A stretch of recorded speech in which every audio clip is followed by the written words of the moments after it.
Hello అందరికీ. ఈరోజు వీడియోలో నేను పెసర పునుగుల రెసిపీ అయితే చూపించబోతున్నాను. ఇదైతే ఆయిల్ పీల్చకుండా క్రిస్పీగా ఎలా రావాలి అనేదైతే నేను చెప్తాను.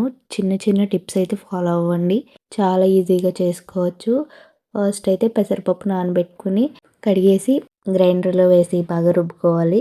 మెత్తగా రుబ్బాక దాన్ని తీసుకొని ఒక గిన్నెలో వాటర్ అయితే యాడ్ చేయకూడదండి రుబ్బినప్పుడు. వాటర్ యాడ్ చేయకుండా రుబ్బుకోవాలి. కావాలంటే కొన్ని కొన్ని నీళ్ళు చిలకరించుకోవాలంతే. అప్పుడే క్రిస్పీగా వస్తాయి. ఆయిల్ పీల్చకుండా, లేదంటే ఆయిల్ మొత్తం పీల్చేసుకుంటాయి. వాటర్ ఎక్కువైతే పలచగా అవ్వకూడదు. కొంచెం థిక్‌గా ఉండాలి. అలాగే తర్వాత పసుపు, ఉప్పు, సాల్ట్ వేసి బాగా కలుపుకొని ఆయిల్ హీట్ అయ్యాక వేడిగా ఉన్నప్పుడే పునుగులు వేసుకుంటే వేగాక తీసుకోండి. అంతే, పునుగులైతే రెడీ అయిపోతాయి. దీంతో కాంబినేషన్‌గా నేను కారప్పొడి కూడా చేశాను. అదైతే చూపించలేదండి. కానీ చాలా బావుంది. పెసర పునుగులు, కారప్పొడి కాంబినేషన్ అయితే చాలా బావుంటుంది. ఈసారి పండగకి మొత్తం ఫుడ్ ఫెస్టివల్‌లా ఉందండి. చాలా రెసిపీస్ అయితే ట్రై చేసాం. అన్నీ కూడా చాలా బాగా కుదిరాయి.